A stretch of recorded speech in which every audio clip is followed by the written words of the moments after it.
Assalamualaikum warahmatullahi wabarakatuh. Berjumpa lagi dengan saya Mansur SPD dalam pelajaran IPA kelas 8 bab sistem gerak pada manusia. Bab pertama dalam kelas 8 ini adalah sistem gerak pada manusia, di mana sistem gerak pada manusia ini itu ada dua. Kita lihat ke slide selanjutnya. Ada alat gerak aktif dan ada alat gerak pasif. Alat gerak aktif itu contohnya adalah otot. Sementara gerak pasif, apa contohnya coba? Ya, benar sekali. Contohnya adalah tulang. Untuk yang pertama, kita akan mempelajari dulu tentang alat gerak pasif, yaitu tulang. Kita lanjut ke slide selanjutnya. Fungsi rangka atau tulang pada manusia itu yang pertama adalah sebagai formasi bentuk tubuh. Jadi tulang itu memberikan bentuk tubuh. Ya, contohnya kepala. Jadi tulang tengkoraknya seperti apa, nanti bentuk tubuhnya seperti apa. Kemudian kalau manusia tubuhnya tinggi, maka nanti tulangnya juga panjang juga. Kemudian membentuk formasi sendi-sendi. Nah, jadi antara satu tulang dengan tulang yang lain itu akan membentuk sendi-sendi. Kemudian pelekatan otot-otot. Nah, jadi tulang itu tempat melekatnya otot-otot yang tadi disebut sebagai alat gerak pasif. Otot itu alat gerak pasif, menempelnya pada tulang.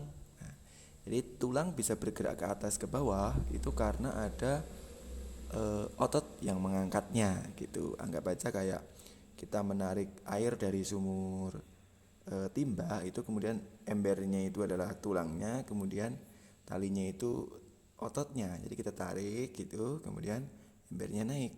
Ya, seperti otot narik tulang tangan. Nah, maka tangan kita akan keangkat gitu. Itu sebagai pelekatan otot-otot. Kemudian sebagai pengungkit. Nah, pengungkit tahu ya. Ya, jadi pengungkit itu kalau di fisika itu ada pengungkit, titik tumpu, terus titik kuasa gitu. Nah, pengungkit itu sebagai pengungkit alat geraknya itu. Kemudian penyongkong berat badan. Nah, jadi kalau berat badan kita terlalu besar atau terlalu tinggi, besar ya kalau berat badannya. Kemudian yang menyongkong berat badan kita itu siapa? Yaitu tulang. Makanya kalau ada orang yang memiliki kelebihan berat badan, itu biasanya kakinya akan merasa capek untuk menopang berat badan tersebut. Kemudian sebagai proteksi itu adalah perlindungan atau pelindung. Ya, contohnya tulang tengkorak melindungi bagian otak. Kemudian tulang dada melindungi bagian paru-paru, jantung, hati, gitu ya. Ada juga bagian tulang-tulang yang lain. Selain itu, tempat pembentukan sel darah. Nah, tempat pembentukan sel darah merah itu adalah sumsum tulang belakang. Jadi tempat pembentukan sel darah merah itu dari tulang belakang. Fungsi imunologis itu memberikan kekebalan pada tubuh kita. Ya. Nah, jadi fungsi tulang itu adalah sebagai pemberi kekebalan pada tubuh kita. Kemudian penyimpan kalsium. Jadi kalau kita mengkonsumsi kalsium, maka tempat penyimpanan kalsium terbaik adalah di tulang. Jadi tidak dibuang dengan sia-sia. Kemudian yang terakhir, yang selanjutnya, pengelompokan rangka manusia. Kelompok tulang pada manusia ada rangka aksial dan rangka apendikular atau apendikuler. Tulang aksial itu tulang tengkorak, tulang belakang, tulang dada, dan tulang rusuk. Kemudian selanjutnya ada tulang tengkorak. Nah, tulang tengkorak itu bagian kepalanya itu ada dua tulang ubun-ubun, satu tulang kepala belakang, dua tulang baji, dan dua tulang pelipis. Ini di bagian belakang, di bagian belakang ini. Nah, ada tulang tengkorak macam-macam, itu gambarnya seperti itu. Ada dua tulang ubun-ubun. Nah, ini berarti atas ya, dua tulang ubun-ubun itu atas. Kemudian kalau yang anak kecil itu ubun-ubunnya itu masih kelihatan kembang kempis itu, nah itu tulang ubun-ubun. Kemudian bagian muka ada tulang rahang atas, tulang rahang bawah. Rahang atas itu adalah tempat menempelnya gigi. Nah, jadi kalau kita mulutnya menganga itu bagian atas yang keangkat itu rahang atas, rahang bawah yang ke bawah itu adalah rahang bawah. Jadi kalau kita menganga itu kan mulut ada yang ke atas ada yang ke bawah. Kemudian dua tulang pipi, kanan kiri tentunya ya. Dua tulang langit-langit atas bawah, dua tulang hidung, dua tulang air mata yaitu di bagian lubang air mata. Kalau matanya nggak ada itu kan ada lubangnya, itu dua tulang air mata. Kemudian dua tulang lidah, dua tulang dahi, dan dua tulang tapis. Ini gambarnya. Ini rahang itu nomor 2 itu rahang atas. Yang satu rahang bawah. Itu. Kalau tulang air mata, tulang hidung itu nomor 4, tulang air mata itu nomor 9 dan 10 ya kan. Itu macam-macamnya. Tulang belakang itu nomor 8, tulang kepala belakang. Itu ya. Besok kita lanjutkan lagi untuk penjelasan tulang-tulang ini, bisa kita amati dulu sebelumnya. Nah, setelah itu tulang belakang. Tulang belakang itu kalau di Jawa itu namanya ulo-ulo. Nah, jadi kalau kamu bungkuk terus negak itu yang bungkuk yang tegak itu adalah tulang belakang. Ada 7 ruas tulang leher, 12 ruas tulang punggung, 5 ruas tulang pinggang, sampai 4 ruas tulang ekor. Ruas itu maksudnya lapis gitu ya, kayak lapis-lapis gitu. Kita amati, nah ini dia ada tulang-tulang yang berlapis-lapis gitu ya. Ada 7 tulang leher itu yang dekat dengan kepala itu yang menopang leher belakang itu ya. Di leher itu yang untuk mangguk-mangguk itu adalah tulang leher gitu. Jadi kalau di ayam itu yang tempat untuk penyembelihan itu leher. Kemudian 12 ruas tulang punggung, ini yang biasa kita gunakan menekuk ke depan atau ke belakang, samping kanan gitu ya. Kemudian 5 tulang pinggang, ini yang kalau kita pegang itu di atasnya pantat gitu ya, pantat.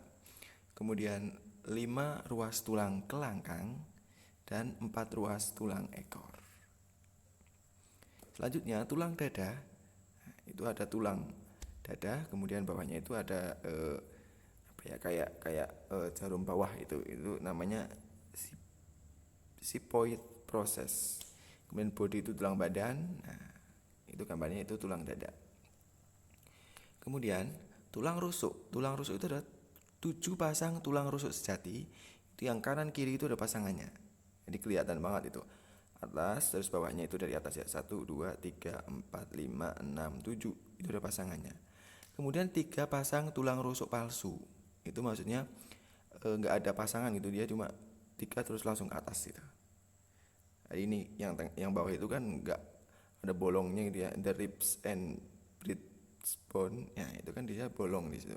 Tapi ada tulang dari kanan kiri, saya ke atas itu 3 tulang rusuk palsu.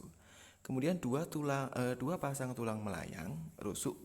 Tulang melayang ini dia nggak memiliki pasangan, dia nggak gabung ke tulang atasnya gitu. Yang paling bawah itu, yang paling bawah yang nggak ada sambungannya, yang nggak nyambung. Yang kanan kiri kemudian bawahnya kecil itu 2 pasang tulang rusuk melayang. Kemudian tulang apendikular, yaitu tulang anggota gerak atas dan tulang anggota gerak badan. Jadi kalau yang tadi itu ada tulang utama ya gitu gampangannya, tulang utama atau aksial, itu tulang utama. Nah ini tulang utama aksial gitu ya, tulang tengkorak, belakang, dada, rusuk. Kemudian kalau tulang yang pendukung, nah tulang pendukung itu tulang apendikuler, itu tulang anggota gerak atas dan tulang anggota gerak bawah. Anggota gerak atas itu berarti 2 tulang lengan atas, 2 tulang pengumpil, 2 tulang hasta, nah, dan tulang sampai ke tulang jari. Gambarnya ini 1, 2, 3 itu bisa diamati dulu. Jadi nama ini mungkin bisa kalau kamu memperhatikan video ini bisa kamu stop dulu atau di pause dulu, kemudian kamu amati dulu gitu ya. Kemudian selanjutnya tulang anggota gerak bagian bawah itu ada paha, tempurung, kering, betis sampai tulang gelang panggul. Ini tadi tangan. Nah, tulang pengumpil itu, kita kembali ke tangan dulu. Tulang pengumpil itu yang kalau kita luruskan itu adalah yang benarnya lurus dengan jari kelingking ya, kalau kecil itu ya. Nah, jadi yang nomor kelingking itu yang paling kecil ya. Yang kelingking paling kecil itu nanti urutannya di tangan itu adalah tulang pengumpil. Kemudian yang paling atas itu tulang hasta. Jadi di tangan itu, lengan tangan itu ada dua, ada hasta, ada pengumpil. Yang lurus dengan jari kelingking itulah pengumpil. Kalau yang atas lurus dengan jempol itu namanya tulang hasta. Kalau di kaki itu adalah tulang kering, tulang tempurung. Nah, tulang tempurung itu kalau di Jawa dengkul. Nah, tulang kering itu bawahnya dengkul itu, lurusnya itu tulang kering. Nah, tulang betis yang belakangnya. Nah, tulang kering ini kalau kena kita pemain sepak bola itu harus kita kasih deker namanya, biar tulang kering ini terlindungi. Karena kalau tulang kering ini dia kalau sampai berbenturan dengan tulang lain dia mudah patah, karena namanya cekering ya kan. Kalau mudah kering maka dia mudah patah, kayak ranting atau kayu gitu ya. Kalau udah kering dia mudah patah. Kalau patah itu katanya sakitnya sangat banget, sakit banget gitu katanya kalau tulang kering gitu. Saya juga belum pernah mengalami, tapi jangan sampai ya kita mengalami gitu. Selanjutnya ini kita lihat ada tulang tulang belakang, ada tulang ekor, tulang gelang, panggul gitu ya. Ini gambarnya bisa diamati dulu. Bisa di pause dulu videonya, diamati dulu gambarnya. Udah siap? Kalau sudah kita lanjut, nanti bisa diulang-ulang lagi videonya kok. Bentuk tulang, ada tulang pipa, pendek, pipih, dan tak beraturan. Bentuk tulang pipa, pendek, pipih, dan tak beraturan. Sekarang tulang pipa, bentuknya yang kayak gini, di paha ini biasanya ya. Ini bisa di pause, kemudian dibaca dulu. Kalau di sumsum tulang merah, sumsum tulang merah itu pembentukan eritrosit.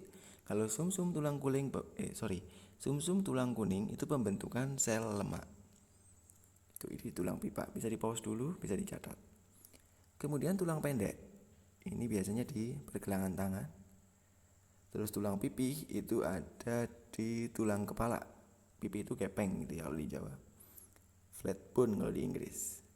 Ada juga tulang tak beraturan yang bentuknya itu nggak jelas. Maksudnya dia nggak pipa, nggak pipih gitu. Itu contoh ada di tulang rahang, tulang ruas tulang belakang. Itu bentuknya kayak gitu, terus gabung-gabung jadi tulang belakang.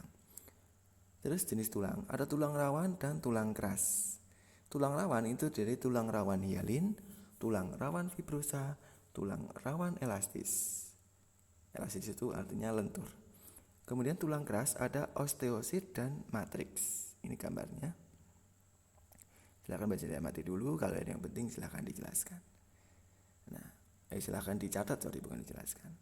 Osteosit merupakan sel-sel tulang dewasa. Osteosit itu mana? Yang paling luar itu ya gambarnya di situ. Nah, itu diperbesar seperti ini bagian-bagiannya. Bisa dilihat dulu. Kalau sudah nanti bisa diulang ulang lagi sampai paham di bagian ini, karena ini bagian yang paling berat.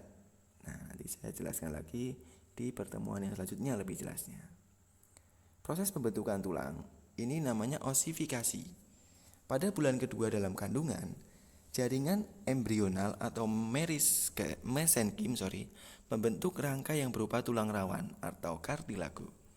Kemudian kartilago dirusak oleh kondroblas atau sel pembentuk tulang rawan. Kemudian terbentuklah rongga yang terisi osteoblas atau sel pembentuk tulang keras. Osteoblas membentuk osteosit atau sel tulang keras. Setelah itu osteosit membentuk lapisan-lapisan lamela dari dalam ke luar. Itu ada pertanyaan, besok kita jelaskan lagi ya. Di sini proses pembentukan tulang, kemudian bagian ini silakan bisa dibaca-baca lagi dan silakan dicatat di buku catatan kalian masing-masing di buku IPA kelas 8 gitu ya. Itu saja yang bisa saya sampaikan. Sakitun nuka pihatur. Nuhun ya Cak. Assalamualaikum warahmatullahi wabarakatuh.